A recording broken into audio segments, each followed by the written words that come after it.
ఎరా మాంసం తినచ్చుకొని మెడలో ముడుసులు వేసుకుంటావా? యేసుపురం నమ్ముకుంటే లోపల ఉండాలి, వీధులు నమ్మడి తిరగటం ఏంట్రా అని బాగా ఇష్టం వచ్చినట్టుగా బాగా గద్దించి వెళ్ళిపోయారు. అయినా నేను ఆగలేదు.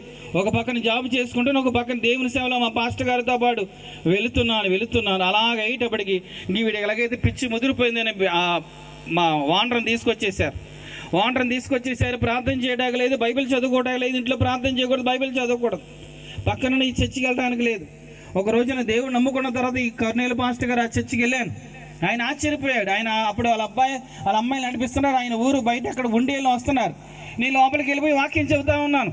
వచ్చిన తర్వాత ఈయన ఎప్పుడు దేవుడు నమ్ముకున్నాడు ఆశ్చర్యపోయాడు. ఆయన ఆశ్చర్యపోయినప్పుడు చెబుతున్నారు, అబ్బా మేము మా కోసం ఎంత ప్రార్థన చేశానంటే బాబో ప్రభుకు మహిమ కలుగును కాక అన్నాడు ఆయన. హల్లెలూయా హల్లెలూయా. అయితే ఇంకా ఇక్కడ వాంటలు ఉన్నప్పుడు నన్ను వేరే దేశం పంపిద్దామని చూశారు మా నాన్నగారు. అది పనవలేదు. ఒక రోజున ఉదయకాలం అని అడిగారు, ఏం చేద్దాం అనుకుంటున్నావురా అని. దేవుని సేవ చేద్దాం అనుకుంటున్నాను నాన్న అని చెప్పాను. కానీ ఒప్పుకోలేదు.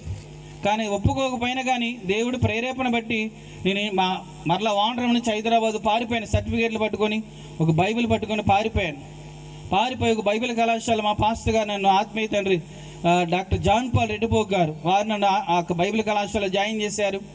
జాయిన్ చేసిన తర్వాత 15 రోజుల తర్వాత ఇంటికి ఫోన్ చేశాను.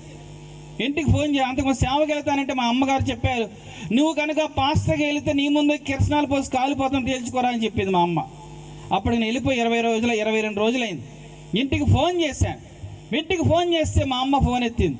అప్పుడు ఏమని ఉంటుందో తెలుసా? ఏమని ఉంటారు? ఎవరైనా చెబుతారా? నన్ను నాన్న అంటారు. నానా భయపడకు, నేను యేసు ప్రభువు నమ్ముకున్నా, నేను కూడా బాప్టిజం తీసుకున్నాను, నువ్వు సంతోషంగా సేవ చేసుకో అని అంటుంది. హల్లెలూయా. నేను సేవకు వచ్చినప్పటి నుంచి 2 ప్రార్థనలు, నన్ను వాడుకో మా తల్లిదండ్రులతో మాట్లాడు, నన్ను వాడుకో నా తల్లిదండ్రులతో మాట్లాడిని ప్రార్థన చేస్తూ ఉండేవాడు.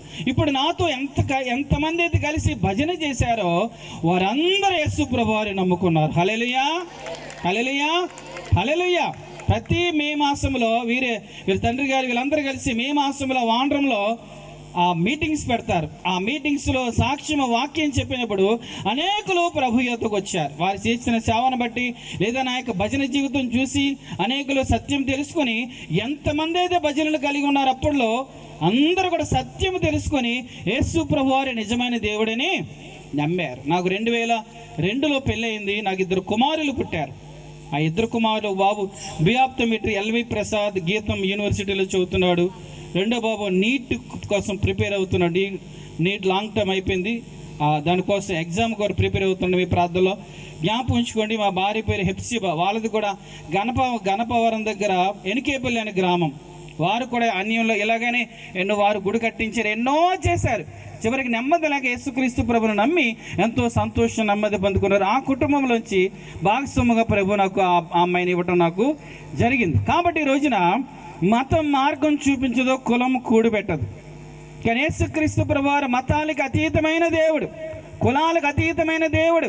యేసుక్రీస్తు అందరికైనా ప్రభు అయి ఉన్నాడు. వ్యతిరేకంగా జీవించిన నేను యేసు ప్రభువుని రక్షకుడుగా ఎప్పుడైతే కలిగి ఉన్నానో ఆనాటి నుంచి ఈనాటి వరకు కూడా ఎంతో నెమ్మది, ఎంతో శాంతి, ఎంతో సమాధానం, ఎంతో ఆనందం, ఆస్తి పాస్తులు, ధనధాన్యములు, వజ్ర వైఢూర్యములు, ప్రతిష్ఠలు ఏది ఇవ్వలేనటువంటి సంతోషాన్ని, గొప్ప రక్షణ భాగ్యమును యేసుక్రీస్తు ప్రభువారు ఇచ్చేవారు ఉంటున్నారు. హల్లెలూయా హల్లెలూయా. వాక్యంలోకి వెళ్దాం, చిన్న ప్రార్థన చేసుకుందాం.